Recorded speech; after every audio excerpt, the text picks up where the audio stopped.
बृहत वाङ्मय में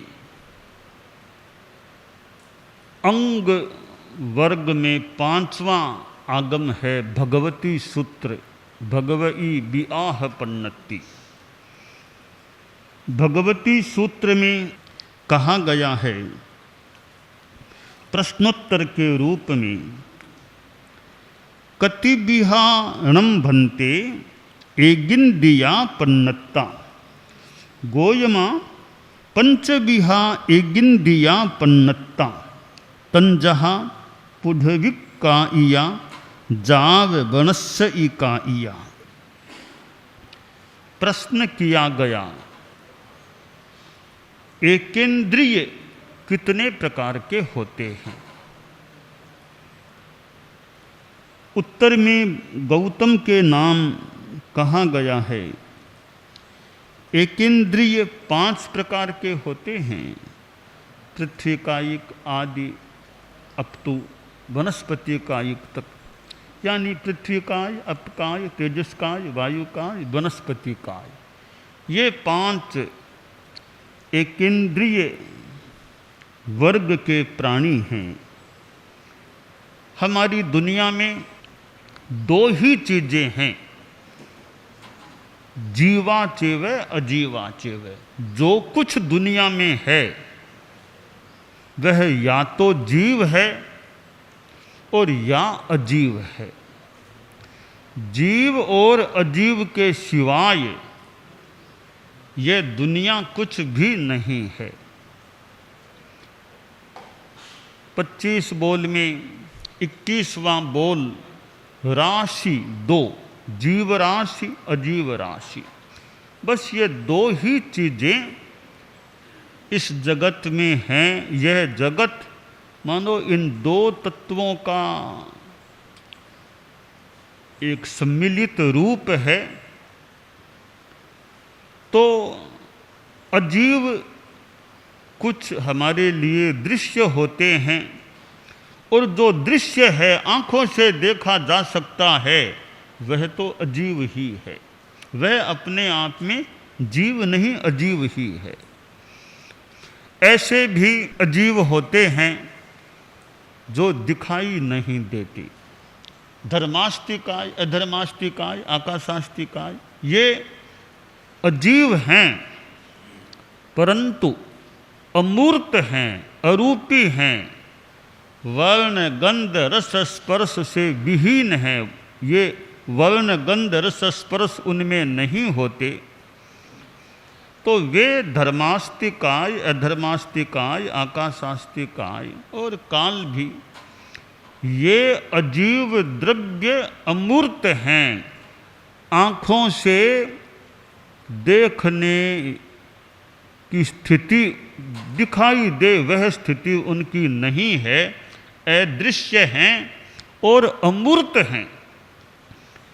अदृश्य तो किसी रूप में परमाणु भी हैं, पर वह अमूर्त नहीं है। एक पुद्गलास्तिकाय ऐसा अजीव द्रव्य है जो दृश्य बन सकता है।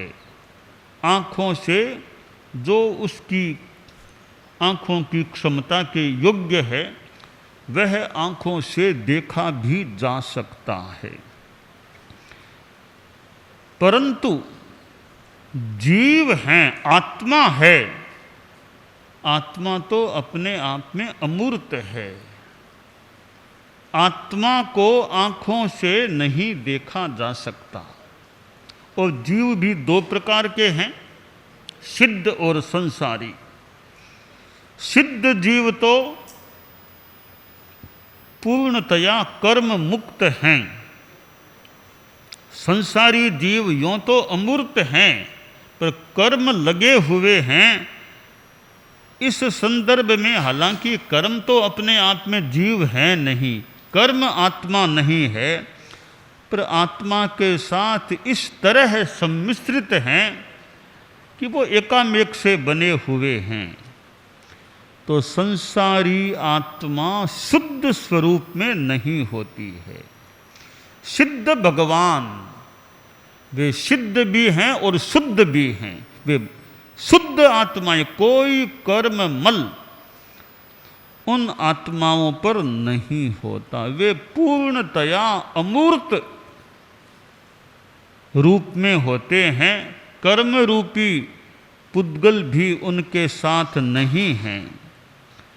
बाकी संसारी जीव हैं, उनके साथ कर्म लगे हुए हैं। जब तक संसारी अवस्था में हैं, वे कर्म पूर्णतया दूर होते ही नहीं हैं। 14वें गुणस्थान में जो स्थित केवल ज्ञानी है, उसके भी, उस महापुरुष की आत्मा के भी कर्म अभी तक लगे हुए हैं। तो संसारी जीव कथनचित एक अपेक्षा से, कर्म की अपेक्षा से हम उनको मूर्त भी कहें तो संभवतः कह सकते हैं, पर कर्म भी आँखों के द्वारा अवलोकनीय, अवलोकितुम शक्य दृश्य नहीं बनते हैं। चतुष्पर्शी पुद्गल हैं कर्म, वे हमारी आँखों से नहीं देखे जा सकते। प्रश्न जो किया गया कि एकेंद्रिय कितने प्रकार के होते हैं, और उत्तर में जो कहा गया कि एकेंद्रिय 5 प्रकार के होते हैं। संसार में ये एकेंद्रिय प्राणी हैं, ये एक प्रकार से अविकसित प्राणी हैं, बहुत अविकसित प्राणी हैं। एक ही इंद्रिय है, हम इंद्रियों की दृष्टि से देखें तो ये एकेंद्रिय प्राणी सबसे ज़्यादा अविकसित प्राणी होते हैं। जो द्विंद्रिय प्राणी हैं, लट आदि, उनके स्पर्शन एक इंद्रिय यानी स्पर्शन इंद्रिय। जो एकेंद्रिय होंगे उनके एक ही इंद्रिय होगी, और वह भी स्पर्शनेन्द्रिय ही होगी, और कोई इंद्रिय नहीं होती है। जो द्विंद्रिय प्राणी हैं, उनके थोड़ा मानो इंद्रियों की दृष्टि से विकास हो गया है। उनके स्पर्शन इंद्रिय भी है और रसन इंद्रिय, ये खाने का, स्वाद लेने का साधन, वह भी इंद्रिय उनके होती है। 2 इंद्रियों वाले वे होते हैं। जो त्रिंद्रिय हैं वे और थोड़े विकसित हो गए हैं। स्पर्शन रसन तो हैं ही, घ्राणेन्द्रिय भी उनके होती है। कीड़ा मकोड़ा ऐसे जीवों के 3 इंद्रियां होती हैं। और चतुरिंद्रिय 4 इंद्रियों वाले प्राणी, ये मक्खी मच्छर जैसे जीव हैं, इनके स्पर्शन रसन घ्राण और साथ में चक्षुर इंद्रिय भी उनके हो जाती, आंख देखने का साधन भी हो जाता है। चतुरिंद्रिय तक के प्राणी इंद्रियों की दृष्टि से पूर्ण विकसित नहीं, ठीक है, तारतम्य है। एक इंद्रिय को तो सबसे ज़्यादा अविकसित मान लें, उनकी अपेक्षा द्विंद्रिय थोड़े अधिक विकसित हैं। द्विंद्रिय की अपेक्षा त्रिंद्रिय कुछ और ज़्यादा विकसित हैं। त्रिंद्रिय की अपेक्षा चतुरिंद्रिय और ज़्यादा विकसित है, और चतुरिंद्रिय की अपेक्षा पंचेंद्रिय इंद्रियों की दृष्टि से पूर्ण विकसित, संपूर्णतया विकसित प्राणी इंद्रियों की दृष्टि से हो जाते हैं। जो एकेंद्रिय जीव हैं, उनके एक ही इंद्रिय होती है, वे स्थावर जीव कहलाते हैं। अब स्थावर क्यों हैं? अब पृथ्वी का ये मिट्टी सचित मिट्टी है, तो मिट्टी की इच्छा हो कि संतों के पास जाऊं, तो वो कोई चल कर के संतों के पास तो इतनी इच्छा से नहीं आ सकती। और आंधी से तो भले कोई उड़ कर के संतों की भी आंखों में आ जाए तो कोई मिट्टी आ जाए। वो थोड़ी सी बात, यानी वो पद्य सा कहा गया कि ताल छापर की धूल मेरी आंखों में आ जा, कि ताल थोड़ा बहुत भाषा में अंतर हो। ताल छापर की धूल मेरी आंखों में आ जा, जहाँ पैदा हुए श्री कालू राम राजा, कि जहाँ पैदा हुए श्री कालू राम राजा, आचार्य श्री कालूगणी जहाँ पैदा हुए, हे ताल छापर, वहाँ जो महापुरुष कालूगणी जैसे पैदा हुए तो उसकी मिट्टी भी मेरी आंखों में आ जा। तो पवित्र, स्थूल भाषा में कोई मान ले पवित्र मिट्टी आंखों में आ जा। तो ताल छापर की धूल मेरी आंखों में आ जा, जहाँ पैदा हुए श्री कालू राम राजा। कालूगणी जो हमारे गुरुदेव आचार्य श्री तुलसी और आचार्य श्री महाप्रज्ञ जी के भी गुरु थे, यानी हमारे गुरुओं के भी गुरु कालूगणी थे। तो गुरुदेव तुलसी कालूगणी के द्वारा दीक्षित थे और आचार्य श्री महाप्रज्ञ जी भी परम पूज्य कालूगणी के द्वारा दीक्षित थे। तो हमने, यानी हम लोगों ने, मेरी उम्र के जो हैं, कालूगणी को तो यूँ इस जीवन में आँखों से नहीं देखा, पर उनके जो विशिष्ट सुशिष्य आचार्य श्री तुलसी और आचार्य श्री महाप्रज्ञ जी को देखा है। और भी मैंने तो और भी कई कालूगणी के द्वारा दीक्षित संतों को साधियों से भी मिलने का, देखने का मानो काम पड़ा है। तो खैर प्रसंग यह चल रहा था कि पृथ्वी काय जो मिट्टी है वो कोई सोचे मैं संतों के दर्शन कर लूँ, तो वो कोई चल कर के कदम कदम चल कर के आ जाए अपनी इच्छा से, यह संभव नहीं आश्रय। तो वह स्थावर जीव स्थिर रहने वाली स्थावर है, यूँ चलने वाली नहीं है। हाँ, हवा से आंधी से भले वो गति कर ले। और अपकाय पानी है, अपका यानी जल। अब जल की एक बूंद में भी असंख्य जीव हो सकते हैं, पर पानी यूँ बरसता भी है। पर पानी सोचे मैं यहाँ से चल कर के वहाँ जाऊँ तो ढलान में भले चला जाए और किसी तरीके से भले ऊपर चला जाए, अपनी इच्छा से चल कर के यूँ पानी नहीं जा सकता। तेजस्काय अग्नि चिन्हकारी है, लपटे हैं, वे जीव भी स्थावर जीव हैं। और अग्नियाँ लपटियाँ गति भी करती है, उठती भी हैं। अपनी इच्छा से यूँ कहीं और कहीं जाना हो तो जा नहीं सकती। सहज क्रिया से भले आग आगे से आगे चली जाए, अपनी इच्छा से कि यहाँ जाऊँ वहाँ जाऊँ, सुख दुख के लिए यूँ गति नहीं करती। वायु है, यूँ तो वायु गतिशील गति करती है, पर वो स्वेच्छा से इधर उधर जा सके वैसी स्थिति नहीं। अपने ढंग से तो गति करती है वायु। वनस्पति है, यूँ तो गति हो जाए किसी हवा आदि से, या बेल आदि पौधे अपनी गति से बढ़ते हैं, वो भी गति हो तो हो, पर बाकी वे स्थावर हैं। वे स्थावर नाम कर्म के उदय वाले जीव हैं। वे एकेंद्रिय, यानी एकेंद्रिय जीवों को स्थावर कहा जा सकता है। जितने भी स्थावर जीव हैं वे सारे के सारे एकेंद्रिय हैं। तो भगवती सूत्र में एकेंद्रिय जीवों के बारे में यहाँ बताया गया है कि एकेंद्रिय जीव 5 प्रकार के होते हैं। 6 कायों में 5 तो इन्हीं का नाम आ गया, बाकी सारे त्रसकाय के जीव हैं। एक प्रश्न पैदा हो जाए कि 6 काय षड जीव निकाय हैं, 6 में 5 तो एकेंद्रिय के पास आ गए, बाकी एक त्रसकाय ही बचा है कि 6 में से 5 एकेंद्रिय को मिल गए हैं, केवल त्रसकाय में बाकी सारे आ गए हैं। ऐसा क्यों किया गया?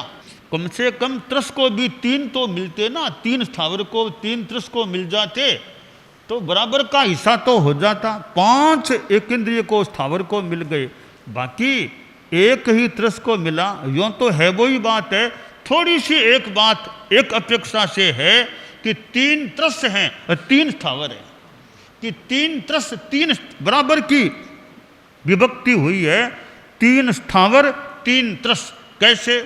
हमारे आगम में ग्रंथ में जो बात है कि तेजस काय और वायु काय को भी त्रस की कोटि में लिया जा सकता है। पृथ्वी काय, अप काय, वनस्पति काय, तीन स्थावर की कोटि में तेजस काय, वायु काय और ये त्रस काय है ही, ये तीनों अलग हैं। गति त्रस, अग्नि और वायु गति त्रस हैं।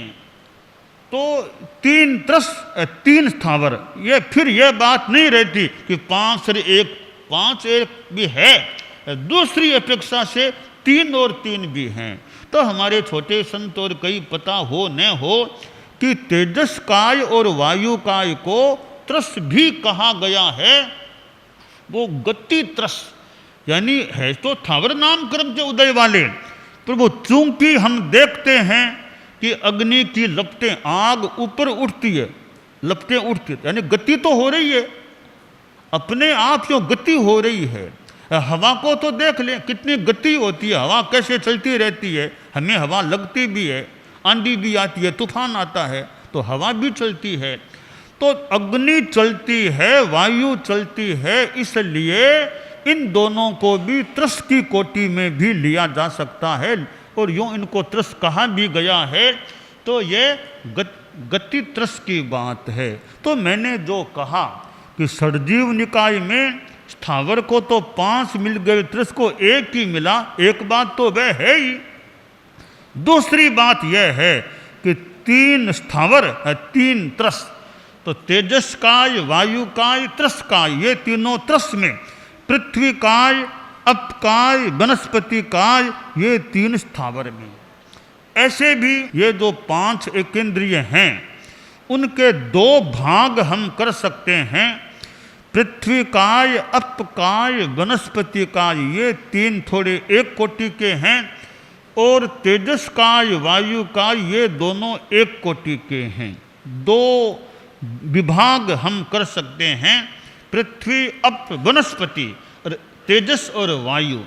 हम आगम वांग्मय में, तत्वज्ञान में तेजस वायु का थोड़ा आपसी एक समान से कुछ नियम लागू हो जाते हैं। तेजस वायु पर कई एक समान नियम लागू होते हैं। पृथ्वी, अप और वनस्पति पर कहीं कहीं एक समान नियम लागू हो सकते हैं। इसलिए ये 2 स्थावर में भी 2 भाग करें तो पृथ्वी काय, अप काय, वनस्पति काय, इन तीनों का एक वर्ग है और तेजस काय व वायु काय, इन दोनों का एक अलग वर्ग हो जाता है। तो ये 5 एकेंद्रिय हैं, इसमें कोई मतभेद की बात नहीं है कि हैं 5 एकेंद्रिय। भले तेजस काय, वायु काय को गति त्रस मान लें, गति त्रस होने पर भी हैं वो एकेंद्रिय, द्विंद्रिय आदि नहीं होते, वो होते एकेंद्रिय ही हैं।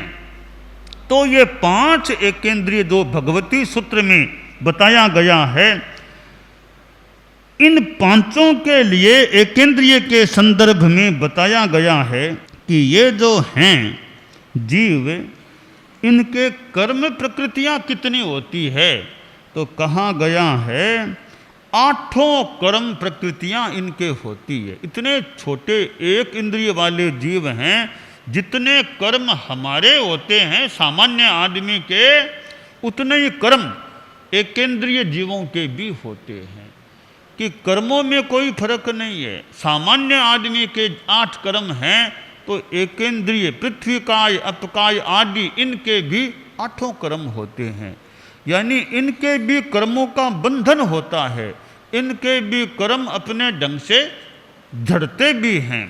तो यह कर्म का सिद्धांत है, वो इन एकेंद्रिय जीवों पर भी लागू होता है और ये भी 8 कर्मों वाले जीव होते हैं। हम सिद्ध योगी आचार्य श्री महाप्रज्ञ से प्रेक्षा ध्यान का एक प्रयोग करें। आपको एक प्रयोग कराया जा रहे हैं श्वास प्रेक्षा का। 5 सेकंड में श्वास लेना है, 5 सेकंड भीतर रोकना है और 5 सेकंड रेचन करना है और 5 सेकंड बाहर रोकना है। इस प्रकार 20 सेकंड में एक श्वास। सावधान रहे, श्वास भरे। भीतर रोके,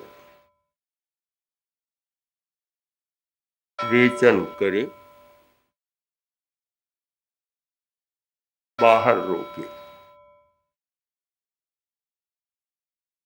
श्वास भरे, भीतर रोके,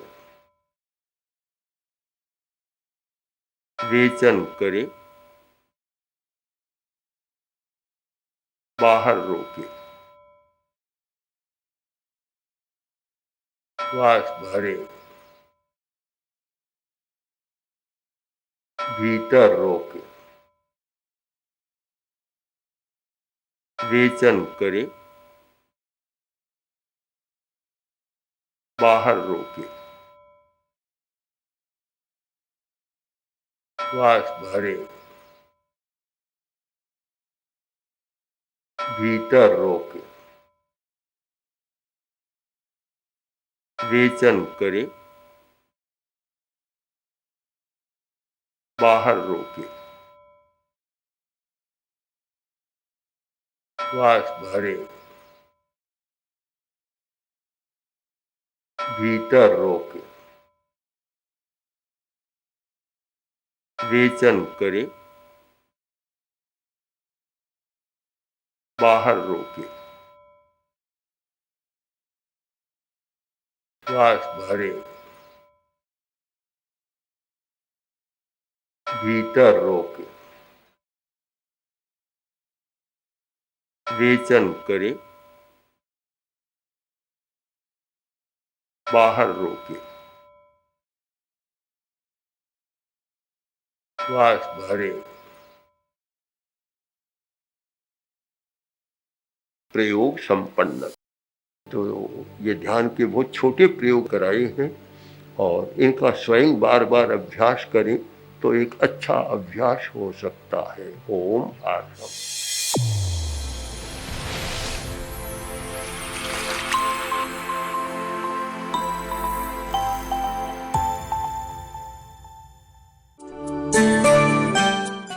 एकाग्रता, तन्मयता, अपने आप को मंगलमय अनुभव करते हुए नमो अरहंताणम, नमो सिद्धाणम, नमो आयरियाणम, नमो उवज्झायाणम, नमो लोए सब्बसाहूणम, एसो पंचणमुक्कारो सब्ब पावपणासनो, मंगलाणं च सब्बेसिं पढ़मं हवइ मंगलम। चत्तारि मंगलम, अरहंता मंगलम, सिद्धा मंगलम, साहू मंगलम, केवलिपन्नत्तो धम्मो मंगलम। चत्तारि लोगुत्तमा, अरहंता लोगुत्तमा, सिद्धा लोगुत्तमा, साहू लोगुत्तमा, केवलिपन्नत्तो धम्मो लोगुत्तमो। चत्तारि शरणं पवज्जामि, अरहन्ते शरणं पवज्जामि, सिद्धे शरणं पवज्जामि, साहू शरणं पवज्जामि, केवलिपन्नत्तं धम्मं शरणं पवज्जामि। धम्मो मंगलमुक्किट्ठम्, अहिंसा संजमो तवो, देवावितं नमंसन्ति जस्य धम्मे सयामणो। च इत्ता भारहं वासं चक्रवट्टिमहिद्धियो, सन्ति सन्ति करे लोए पत्तो गइमणुत्तरम्। देवदानवगन्धर्वा जक्षरक्षस किन्नरा, बम्भयारिं नमंसन्ति दुःकरं जे करन्ति तम्। मङ्गलं भगवान् वीरो, मङ्गलं गौतमो गणी, मङ्गलं स्थूलभद्राद्यः, जैनधर्मोऽस्तु मङ्गलम्।